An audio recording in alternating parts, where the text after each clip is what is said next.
Revista Justiça. Entrevista. Mais de 183 milhões de endereços de e-mail e senhas foram vazados, segundo informações divulgadas por Troy Hunt, ele que é especialista em cibersegurança e criador do portal Have I Been Pinned. Segundo Hunt, um mega vazamento ocorreu em abril deste ano, mas os dados foram adicionados ao portal apenas nessa semana. Vamos conversar sobre esse assunto com o Dr. Fernando Pérez, ele que é advogado especialista em direito digital, crimes cibernéticos e inteligência artificial. Bom dia, Dr. Fernando. Quanto tempo? Muito bom dia, querido Sérgio, todos da rádio, todos os ouvintes. É um prazer estar aqui com vocês. É sempre um privilégio poder conversar contigo. Primeiramente, esclarece para mim aqui, esse portal Have I Been o quê? Have I Been Owned. Ele utiliza outras, owned de possuído, né, de adquirido, owned. Have I Been Owned, tá ok, sim. Muito bem. Mais um vazamento de dados, né, professor Fernando Pérez? E o que podemos dizer desse vazamento nessa edição? Veja, nós estamos numa situação da nossa evolução, da nossa vida digital, que nós já perdemos controle totalmente sobre os nossos dados, né? E eu utilizo e-mail, informações, telefone, dados cadastrais já por alguns meses, muito provavelmente meus dados já foram compartilhados, já estão sendo acessados por terceiros e principalmente por criminosos, né? E principalmente se eu tenho lá um endereço de e-mail que já utilizo por alguns anos, né? Já às vezes por 10 anos, 15 anos ou mais, muito provavelmente meu e-mail já faz parte de algum banco de dados de vazamentos, né? E essas informações têm sido adquiridas de diversas maneiras, né? Tanto por meio de invasões, de vazamentos de sites que nós utilizamos. Por exemplo, nós vamos em determinado site, fazemos nosso cadastro, utilizamos lá os produtos, né, os serviços, adquirimos produtos, e eventualmente não há uma segurança adequada nesse banco de dados e criminosos, hackers vão lá e invadem essas informações. Essa é uma das principais, uma das primeiras fontes. Ocorre que, além dessas invasões pelos criminosos, existem arquivos maliciosos, vírus de computadores também, e celular também. A gente não pode esquecer que há uma vulnerabilidade muito grande nos aparelhos de celular também, que acabam capturando esses dados, os nossos e-mails, senhas, telefones e várias outras informações. Então, esses dados, eles acabam sendo reunidos em grandes conjuntos de dados. Então, um arquivo malicioso pega um e-mail e uma senha. Outro vai lá e pega um telefone e o nosso nome. E eles acabam reunindo esses dados e construindo, né, de forma, vamos dizer, organizada, um banco de dados qualificado. Qualificado, que eu digo, com grande volume de informações, de dados pessoais nossos, né? Então, um hacker vai, invade e obtém alguns dados. O vírus pega outros dados. Então, eles conseguem dados completos. E você mencionou 180 milhões de cadastros, mas pensando a nível mundial, há uma quantidade assim, absurdamente maior desses dados qualificados e organizados. E todos eles vendidos, muitas vezes até fornecidos gratuitamente pelos próprios, né, quero dizer, fornecendo livremente, né, publicamente pelos próprios criminosos, ou mesmo, principalmente, sendo vendidos na Deep Web por valores baixos e outros até mais altos, como, por exemplo, dados de cartão de crédito com um limite muito alto, que são vendidos por valores altos também.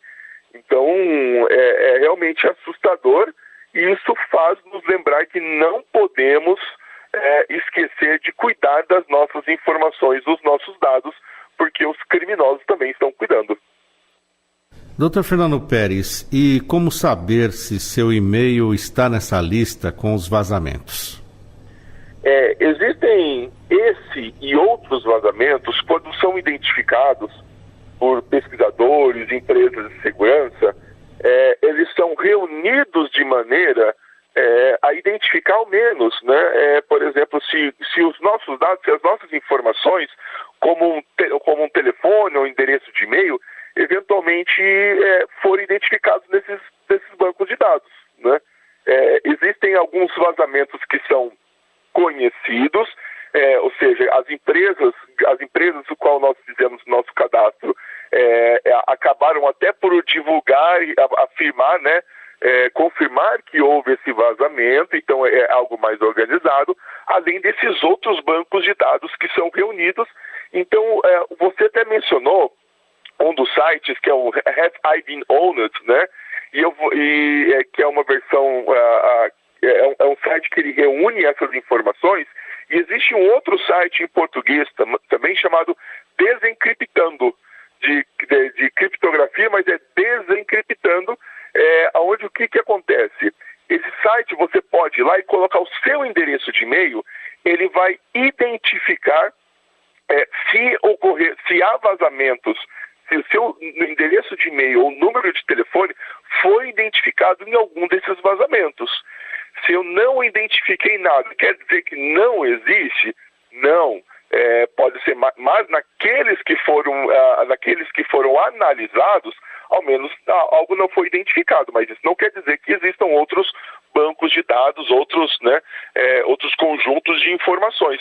Mas ali eu vou conseguir ver, e eventualmente muitas pessoas ultimamente, principalmente a partir dessa notícia, têm feito essa análise, e a maioria delas, se não quase todas, têm identificado os vazamentos nos seus e-mails, pelo menos aqueles e-mails mais antigos, aquele que a gente utiliza para fazer os nossos cadastros. Então, ali nesse site ele vai dizer, olha, no ano tal ou no mês tal foi identificado um vazamento e seu e-mail estava lá.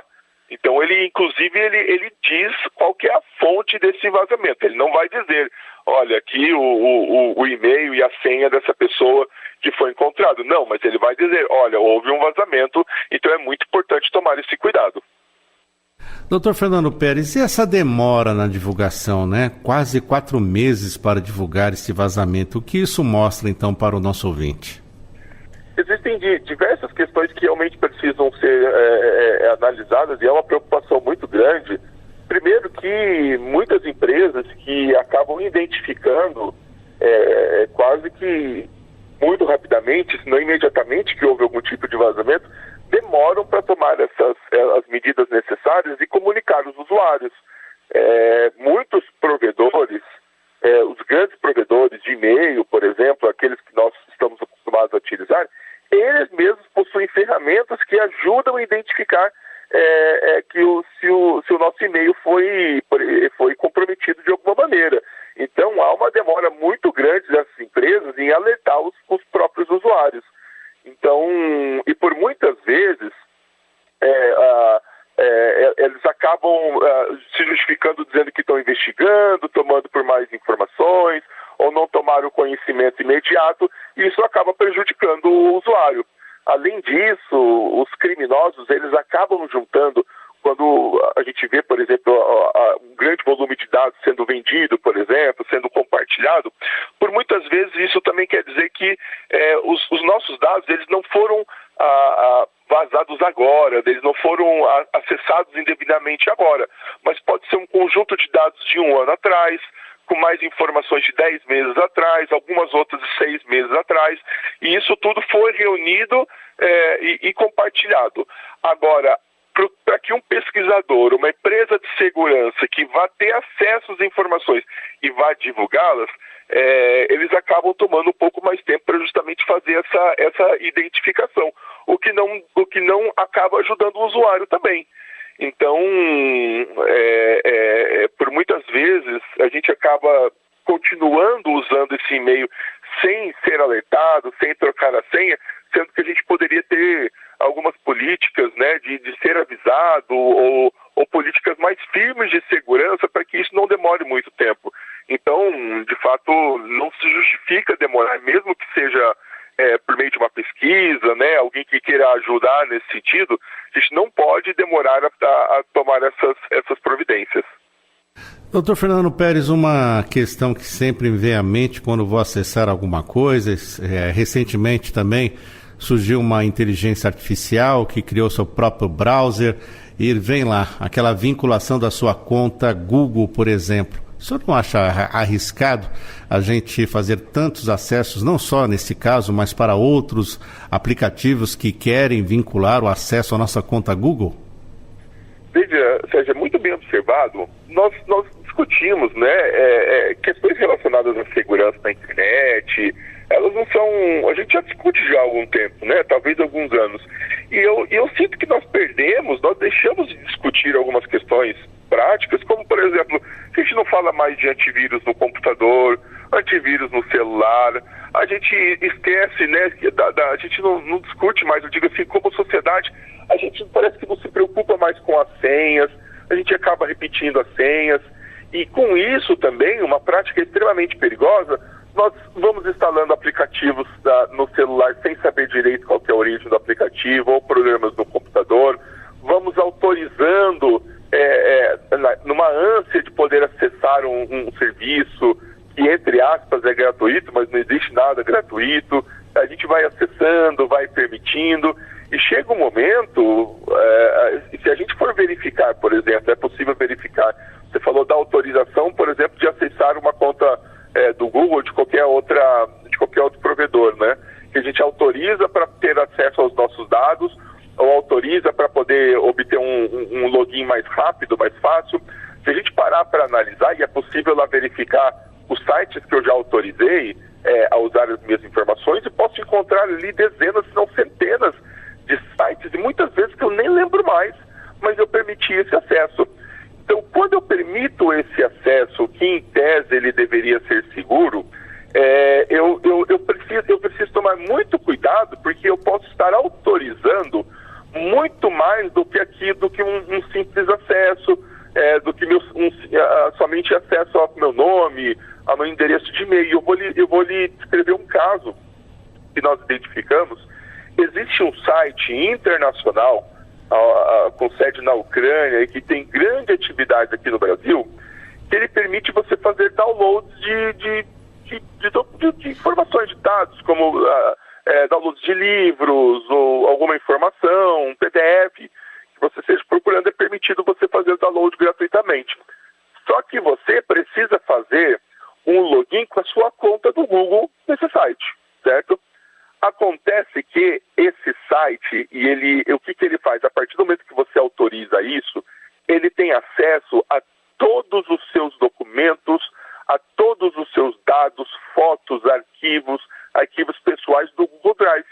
Então, a partir do momento que você autoriza esse login, esse acesso para você baixar lá, por exemplo, um PDF de um livro que você quer fazer o download, você deu acesso para ele fazer o upload, ou seja, para ele pegar todos os arquivos do seu Google Drive e jogar nesse mesmo servidor. Isso foi identificado depois que uma pessoa viu documentos particulares, documentos pessoais indexados no Google que estavam justamente nesse site. Aí que nós verificamos que esse site ele fazia essa solicitação e tinha todas as nossas informações. Então, é muito perigoso fazer esse tipo de autorização, esse tipo de acesso sem ter o devido controle. Pois é, eu fiquei com essa pulga atrás da orelha justamente porque reparei isso. Falei, mas que tipo de informação? Aqui eles falam que... para quê, né, que eles querem ter esse acesso à minha conta Google? Vou dar um exemplo mais óbvio que a gente encontra por aqui. Mas eles podem dizer uma coisa e ter acesso a outras, é isso? Isso pode acontecer, ou mesmo nós acreditamos, né, que estamos dando um simples acesso, mas estamos dando um acesso completo. E veja só, você comentou agora sobre navegadores, novos navegadores, né? A gente está acostumado a utilizar lá um navegador para acessar a internet, e existem dezenas, centenas de outros que estão sendo disponibilizados agora recentemente, principalmente para uso de inteligência artificial, agentes de inteligência artificial. E já foi identificado que alguns desses de provedores famosos, dos mais conhecidos de inteligência artificial, possuem vulnerabilidades que estão sendo exploradas e existem vírus que estão sendo instalados por meio desses navegadores. Isso foi identificado agora nos últimos dias, essa semana, que esses navegadores possuem grandes vulnerabilidades. Então, nós ficamos... Há uma ansiedade muito grande, né? Em querer instalar, em querer utilizar, precisamos utilizar todos esses novos serviços, mas existe uma frase, né, no direito que diz: quem vigia os vigilantes? E garantia que eu tenho que essas empresas estão guardando ou estão me entregando produtos que são seguros para que possa utilizar, né? Doutor Fernando, rapidamente, que o nosso tempo está acabando. A pessoa, por exemplo, foi lá no portal Have I Been Owned e encontrou o e-mail dele, acusa ali vazamento, né? Que normalmente ele avisa quantas vezes esse e-mail foi vazado. O que fazer então de imediato? Eu preciso imediatamente trocar a minha senha. Não posso negligenciar nisso. Eu preciso trocar sempre a minha senha, mesmo se eu não encontrar algo aí, sempre manter a minha senha diferente, não utilizar a mesma senha para portais diferentes, para páginas diferentes, e principalmente verificar a possibilidade de um sistema de dupla autenticação de 2 fatores, que é aquela senha secundária que é enviada por um aplicativo ou por um SMS. Mesmo que alguém tenha a minha senha principal, seria necessário ter essa outra senha que é temporária. E isso elimina grande parte dos problemas que a gente tem, e tomar muito cuidado, porque sempre quando há vazamentos assim, nos dias e semanas seguintes, há uma grande concentração de ataques pelos criminosos. Conversamos na Rádio Justiça a respeito de mais um vazamento de endereços de e-mail e senhas. Mais de 183 milhões foram vazados. Conversamos sobre isso com o advogado especialista em direito digital, crimes cibernéticos e inteligência artificial, Fernando Pérez. Doutor Fernando, mais uma vez obrigado por estar conosco. A satisfação sempre é grande e até a próxima. Muita satisfação e desejo a todos uma excelente semana. Muito obrigado.